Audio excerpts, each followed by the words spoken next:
pleased this morning, as you can see in the bulletin, since it's the first Sunday of the month, it's time for a Bible reading sermon. So I'm going to be preaching from a passage that is part of this week's regular Bible reading. In fact, today I'm preaching from a passage that's part of today's Bible reading. So Joshua chapter 13.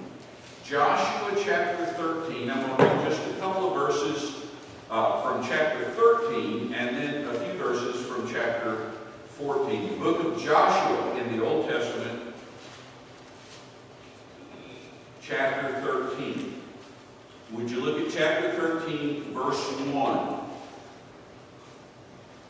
Now Joshua was old and advanced in years, when the Lord said to him, "You are old and advanced in years, and very much of the land still remains to be possessed."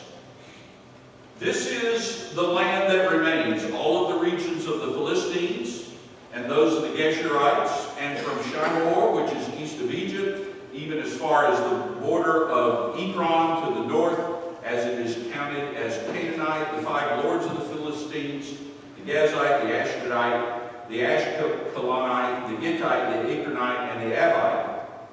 To the south, all of the land of the Canaanite and the Arab, which belongs to the Sidonians, as far as Aphek, to the borders of the Amorite, to the land of the Gebelite, and all of Lebanon toward the east, and Baal Gad, below Mount Hermon, as far as Lebo Hamath. In other words, what we're being told is there's still a lot of land that needs to be taken. And all the inhabitants, verse 6, of the hill country from Lebanon, as far as Mizrapoth Maim, and all the Sidonians, I will drive them out from before the sons of Israel. Only allot it to Israel for an inheritance, as I have commanded you. And you hear what God just said? Joshua, you're old. You're probably not going to see the end of this. But I've got one more thing I want you to do.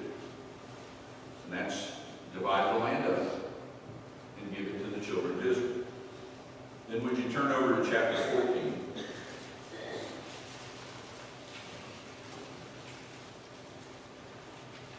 And beginning at verse 6.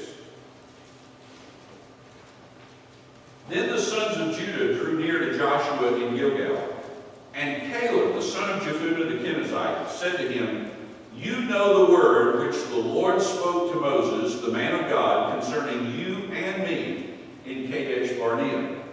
I was 40 years old when Moses, the servant of the Lord, sent me from Kadesh Barnea to spy out the land, and I brought word back to him as it was in my heart. Nevertheless, my brethren who went up with me made the heart of the people melt with fear, but I followed the Lord my God fully. So Moses swore on that day, saying, Surely the land on which your foot has trodden will be an inheritance to you and your children forever, because you have followed the Lord my God fully. Now behold, the Lord has let me live, just as he spoke, these 45 years since that day, from the time that the Lord spoke this word to Moses, when Israel walked in the wilderness, and now behold, I am 85 years old today. And I am still as strong today as I was in the day that Moses sent me. As my strength was then, so my strength is now for war and for going out and for coming in. Now then, give me this hill country about which the Lord spoke on that day, for you heard on that day that Anakim were there, giants, with great fortified cities. And perhaps the Lord will be with me, and I will drive them out, as the Lord has spoken. So Joshua blessed him and gave the city of Hebron to Caleb, the son of Jephunneh, for an inheritance. I don't know if you ladies understand. Maybe you do, but I think it's a guy thing. It is just fun to listen to men talk. Particularly old men. The older, the funner. Do some of y'all you understand this? You never know what's going to be said when a group of men get together and talk. And this has become now, I'm going to tell this story, this has become the supreme example of this truth in my life. It's the most true one that I can share with you. A couple of years ago, when we got together as a group of men, and we were moving Steve from Ashford, from his home, to Geneva, when we called him to come and serve with us. And it was probably the hottest day of the year, and we had moved and packed up and unpacked, and we were standing around talking, and Carrie, where are you? I told you I was going to call him out today. There he is. And Carrie McClain stood up at the end of all of that and said, and I mean, we'd been working, we were hot, we were sweating, and Carrie McClain stood up and said, I believe I'm going to need an all-over bath tonight. Now, I am a Southern boy, and like every Southern boy, I know what it means to stand at the sink and wipe off with a rag. Now, how many of you men have ever come on, tell the truth, and a lot of times that'll handle things. I knew what it meant to do that, but in all my life, now I'm 60 years old, in all my life, I had never heard that expression, an all-over bath before. That tickled me. I laughed about it. I have remembered it. And I guess, Carrie, I will remember that till the day I die. It's just fun to listen to men talk. And yes, if you're keeping score, just call Carrie McClaney an old man from the Lord. But I mean, I've heard this on so many occasions. I got thinking about this, and I remembered back to hearing Jerry Clower one time talking about going into the town square in Yazoo City, Mississippi. And he stood standing around with a bunch of old men, with a lot of his friends, and they were just kind of standing there chewing the fat. And as they were standing there on the town square, a funeral procession came by. And he said immediately, without anybody saying a word, all those old men stopped talking, they turned toward the street, they put their hands over their heart, and Jerry, under his breath, said to the men around him, "Wonder who died." And one of the men standing next to him said, "The fella in the first car." It's just fun to hear old men get around and talk. Now, let me give you the supreme wrap-up on this. I was listening this last week. I heard a recording of all people. I didn't know he told jokes. I just thought he sang. But I heard a recording of Mel Tillis telling a story. How many of y'all know Mel Tillis? Young people, I'm sorry, you just don't know. Come on, who knows about Mel Tillis, okay? And you know he stutters. And Mel was telling a story about his uncle's gas station out in the country, and the gas station did not have indoor plumbing. So there was an outhouse out back. And one day, he said, they found Mel's cousin in the outhouse with a fishing rod. And said, like he was fishing for crappie, just jigging in the outhouse. And his uncle said, "What in the world are you doing?" And he said, "I brought my jacket." And so his uncle asked him, "Well, are you going to wear it?" And Mel said, that his cousin said, "No, but I had the biscuit wrapped up in the pocket."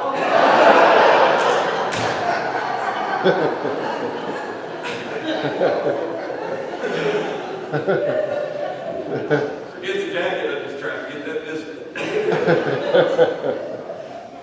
You just never know what you're going to hear when you get a bunch of old men. Well, what I want to show you in this passage that's part of your daily Bible reading is that in these two passages that we've looked at, you have God talking to one old man. And then in the next part, you've got two old men, both around 85 years old, talking to each other. And I want us to see that we can learn something from these two exchanges, something about life, something about a sense of purpose, and something about how to walk with God and how to serve God. And somebody right now may be thinking, uh-oh, here it comes. We've already seen the Vacation Bible School video. The preacher's already said we need people to work in Vacation Bible School. I sense one of those, you need to get involved in the life of your church sermons. And immediately, when you think that, walls go up. Okay, I know. And listen, the excuses that we offer for that are really good excuses. I mean, if you were at the citywide revival last night, you might be thinking at this moment, I could never do what Patrick did. I could never get up and preach in front of 400 people. How many of you don't have to raise your hand, but how many say, oh, I couldn't do that. And you might even think about Steve got up and just pulled a choir out of his hat, out of volunteers from all over the city in various churches, and they had absolutely minimal rehearsal time, and he just pulled a choir out of his hat, and they sounded like they'd been rehearsing all year long, didn't they? Some of y'all over there, didn't they? Yeah. And you think, I can do that.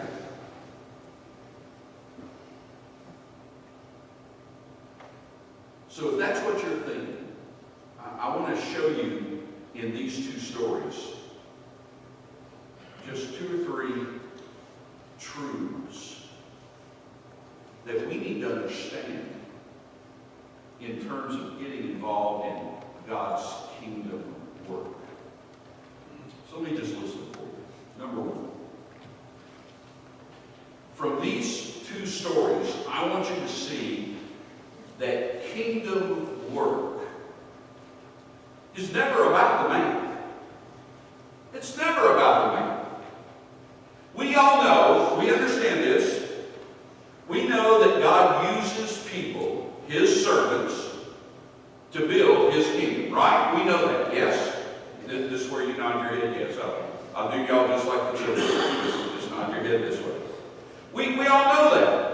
And the Bible is full of stories about people who sometimes resisted God's call to get involved in His kingdom work, and sometimes gladly accepted His call to get involved in His kingdom work. But one thing is sure, we know this truth is out there. We may not like it, but we know it's there. God uses people to build His kingdom. But what I want you to understand, it's never about the actual person. In these 2 stories, we're seeing that God will use various people at various times in various ways, and there is no way in the world to accurately predict when and how God will choose to use a particular person, because it's never about their qualifications, it's never about their abilities. God chooses people to serve in His kingdom with a wisdom that is far beyond ours. Now look at chapter 13. Now I'll have you flipping back and forth a little bit this morning, but they're close. In chapter 13, God tells Joshua, who we know is at least as old as Caleb, so he's in the 85-year-old range also. God tells Joshua, you're just about done. Now, you've been my battle commander. You have fought all these battles, and if you go back into chapter 12, there's a long catalog list of all of the victories that Joshua won as he led the children of Israel in those armies. But here in the beginning of chapter 13, God says to Joshua, son, you just about wore out. Literally, in the Hebrew, the first verse of chapter 13 reads like this. You are old, moving along King James Version of the Bible this morning, and you probably noticed that translation's a little harsh. King James says, "You are old and stricken in years." I know I'm getting older, I just don't want to be stricken. How about you? I'd like to, I wish it said, "You have grown gracefully in that age." It doesn't say that, though. It says you're moving along in years. But in the very next chapter, Caleb, who is about the same age, in fact, he says in the passage, "Today's my birthday." On the other hand, Caleb is feeling his oats and is ready to attack Hebron. Now remember who we're talking about. Caleb and Joshua. These two men were both part of that group of 12 spies that Moses sent into the land of Canaan. They were the only two who brought back a courageous report. They are the only two who survived the wilderness wanderings. They have both come a long way. One is winding down, and the other says he's just winding up. So you just can't tell when or who or why God is going to choose to use a particular person in His Word. Can I just tell you, it's not about the man. It's not about the person. It's not about their qualifications. It's not about their abilities. So none of us should ever be saying, "Well, I couldn't do it." Well, you don't know what you can do until God tells you what it is. Here are two peas in a pod. One's going one direction. One's going the other. Only God knows who can do what. At the end of chapter 13, verse 6, I want you to find that verse. I'm going to refer to it a couple times this morning. At the end of chapter 13, verse 6, God tells Joshua, "Look, you fought a lot of battles, but you're done with that. I need you to do one more thing. Divide up the land. The people respect you. If you divide up the land, if you give them their marching orders, if you say, 'Now you go over there and get that, you go over there and get that,' that needs to be done still. They will listen to you because they respect you. And Joshua, get that done and then take a seat." God is telling Joshua, look, the rest of the job, the remainder of the conquest, it's not your problem. It's not going to be on you. Because it's never about the man. But instead, every man is supposed to do whatever God puts on his plate. Now, can I show you something? Think about this with me. This is a happy thought for me. Isn't it interesting? I guess Joshua had a harder time. He's kind of run his course. Isn't it interesting? Isn't it good, maybe I should say, to notice that God is aware of that? And God does not put more on Joshua's plate than Joshua can handle. Isn't it nice to know your Father knows all about you? Doesn't that just make you want to take a nice deep breath and relax a little bit? Listen, God knows your situation. He knows what you can do. And He's going to give you a task according to what you are able to do. So for us, for believers, the lesson from this passage is, don't worry about what somebody else is doing or isn't doing. The only thing you need to be worrying about is doing what you should be doing. Now, Joshua and Caleb came out of that generation. They were the only two left. You notice that there was no tension between them. Neither of them defied God. Neither of them was jealous of each other. All they were worried about was what they ought to do. Joshua set his mind on getting the last thing done that God wanted, and Caleb set his mind on getting the last thing done that he wanted to do. Give me this city. Give me this mountain. I want Hebron, just like Moses promised it to me. So the thing that we ought to be asking ourselves after we look at these two stories is, what is it that we are supposed to be doing? Don't worry about it, what anybody else is doing. What are you supposed to be doing in God's kingdom? But let me give you some good news here. You don't have to be specially qualified. It's not about your ability. It's not about your qualifications. because it's never about the man. You say that with me? It's never about the man. It's just not. Number two, it's never about the man, but it's always about, and I'm going to try to be fancy here and rhyme a little bit. It's never about the man, but it's always about the land.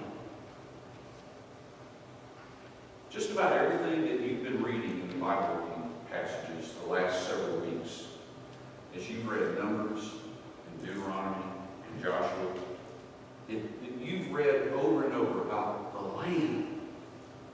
Everything has been about God's promise to bring the children of Israel into the promised land and give them a home and give them an identity and give them a purpose, a place.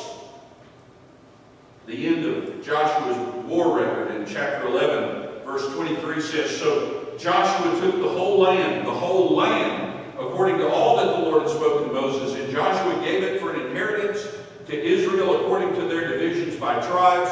In other words, what the Bible is saying there, it was all about getting into the land. It was all about the inheritance. It was all about the promise of God. And so if you look in chapter 14 at Caleb's speech, notice that his life identity is rooted in the same truth. He says, "When I was 40 years old, Moses sent me to spy out the land. And the other spies tried to talk us out of going into the land. But I stood firm, and I'm still following God. And if you just turn me loose and let me go finish the job, I will get the land." It was always, always, always about winning the land. Joshua, Caleb, and all of the tribes and all of the soldiers went to war because God gave them a place to belong, and they fought for that place, and they sacrificed for that place, and they did so because that place was important. And in the same way, believers, Christians, ought to have, listen to me, a sense of pride and a sense of belonging and a desire to work and even a willingness to sacrifice for our place. Now, in our time, we're not fighting to get into the land of Canaan.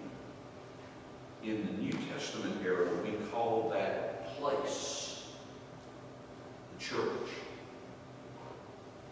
The place where we share in the gospel of Jesus.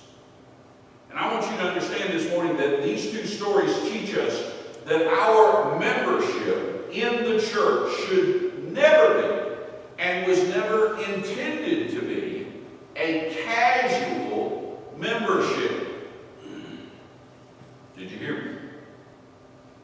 Our membership in the church was never intended to be a casual membership. Our membership in this church should never be, I'll get involved if it's a convenient membership.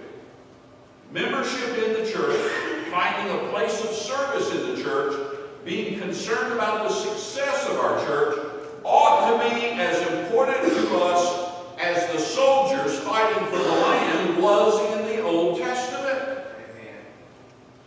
I'm not sure we're as concerned about our church as those soldiers were about the land, but we ought to be. Y'all remember, I've talked about old men, I'll talk about something else old. Y'all remember we used to have this thing called the church covenant? Y'all remember that? Some of y'all go back that far. Some churches, they used to hang it on the wall. And it was the covenant that bound believers together in the church. Let me read just one sentence out of that old church covenant. How many of you remember? You got some of you remember. Okay, listen to this.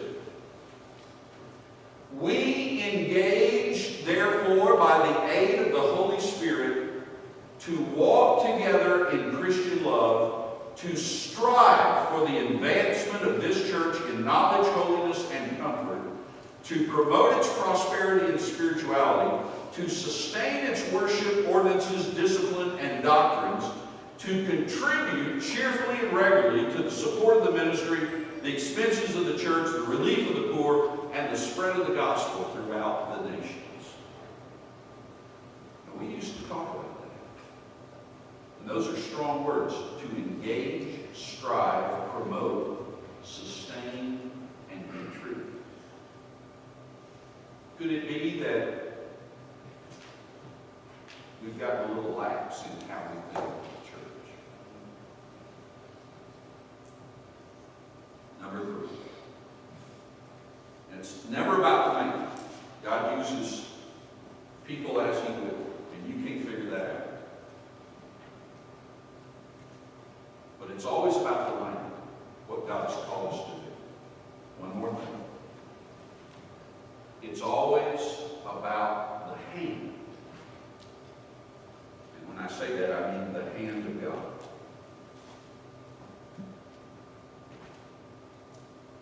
See, I've told you this morning we ought to get involved. Can I tell you some good news? We're not responsible for producing the results. God does that. It's always the hand of God. We're just responsible for giving God something to work with. Look at chapter 13, verse 6, one more time. And look at the promise that God is making to Joshua. He tells Joshua, now I've got one more thing I need you to do. You divide up the land. But look at the first half of the verse. All those inhabitants from the hill country, all the Sidonians, I will drive them out from before the sons of Israel. God's telling Joshua, now look, you're not going to see this thing done. You're not going to finish this. But I've got other folks who will.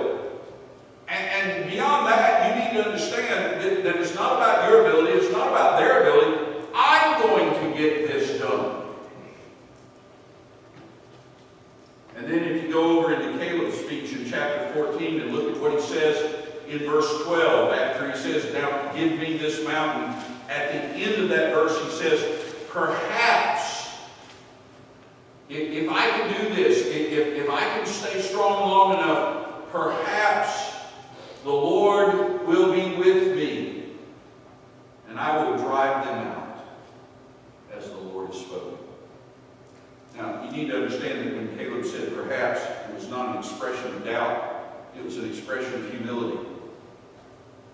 He was making no assumptions that God would just snap his fingers just because he was Caleb. He would never presume to brag that God was with him, but he was sure hoping and trusting.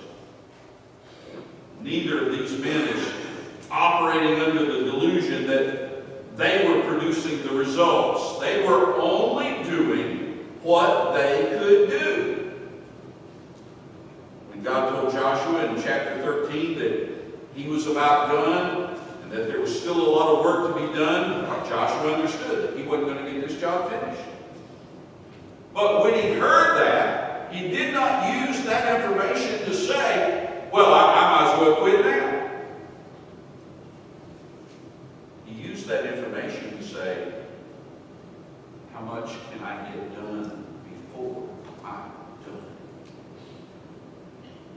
That ought to be how we think too.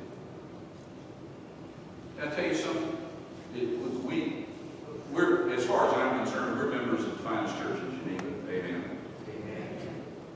We've got a lot of good churches in Geneva. That's one thing, by the way, that I've enjoyed about the revival planning is we've got to have fellowship with other pastors and other church members. It's just been delightful. And that's been maybe one of the greatest things for me. And I've enjoyed that. But I'm still the pastor of the best church in Geneva. I still do. Do you know what? Some of y'all have been members of this church for a long, long time. I want you to understand something. God was at work in Geneva and in First Baptist Church a long time before any of us ever got here. Right? And can I tell you that he'll still be at work in Geneva and the First Baptist Church a long time after all of us are gone.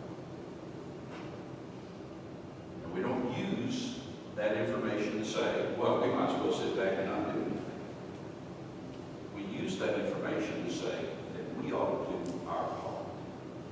And can I just promise you that being on God's side, doing your part, is where you want to be. Not sitting on the sidelines. And let me do one more thing in this passage, and then I'll stop. There is a very interesting little bit of information buried in these two chapters that even if you've already read it, you may not have noticed it, but it proves that where you want to be is on God's side, doing what you can do. If you will, look at chapter 13. And remember, go back in your reading. Let me set this up for just a second. Go back in your reading. Remember that in the wilderness wanderings and coming into Canaan, probably one of the worst things that ever happened to Israel was when they ran into a guy named Balaam. Remember that story? As they were coming into the land, the kings of the land said, "Oh, no, this is not good. An extra million people, we don't want them here." So one of the kings got a hold of a prophet for hire by the name of Balaam.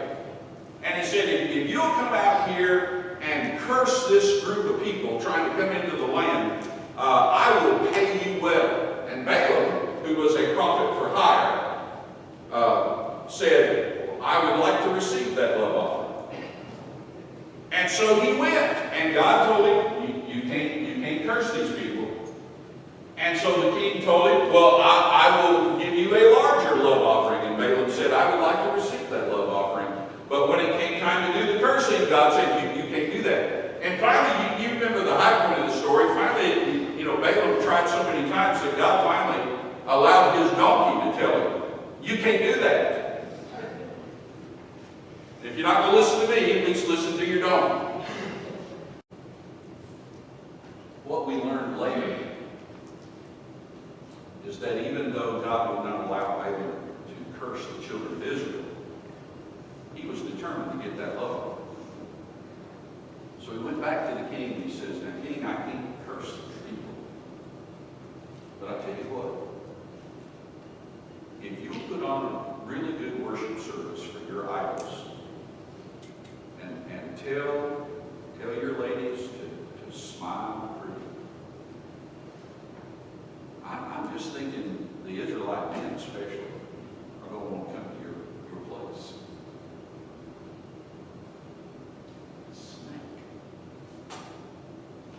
You know the only bad part is the word. A large group of folks from Israel got interested in their idol worship. The Bible says in the book of Numbers, ultimately 25,000 people of Israel perished in the plague that God sent to judge the people because they had fallen for the trap that Balaam set. Now there's a little backstory for you. Now when you look at Joshua chapter 13, and in the latter part of this chapter, there's a lot of detail. They went here, they did this, and then you get down to verse 22. And the sons of Israel also killed Balaam, the son of Beor, the divine, with the sword among the rest of the slain. Just a little tidbit for you, just a little note of interest. By the way, God takes care of business. That's what that verse means. It may not happen exactly when you think it's going to happen, and it may not happen by the person that you would have expected it to happen with. This is not about the man, it's about the mission, it's about the land. And it's always about God's provision. But I'm telling you, God takes care of business. And He's going to get it done. And these two stories tell us that those who join the task, God works through them. those who get in the way, God moves to the side. So which group do you want to be part of? Father, thank you for loving us. And in these stories, thank you for challenging us. Thank you for reminding us that we've been called to high order, to be a part of the kingdom of God. And there's no telling when you call us, how you call us, or to even to what job. You're sovereign. You choose those who you will. And Father, even if you call us to something as simple as baking cookies for children for Vacation Bible School, that's a ministry. That's a part. So whatever you call us to do, plant that idea in our minds. Speak in our hearts. And then challenge us to follow. It's not about us. It's about our place. It's about the gospel witness. And we know that whatever you call us to do, your hand will provide. So it's up to us to choose. And we pray this morning that you will help us to choose well. And we say that together in Jesus' name. Amen. Would you stand together? This is our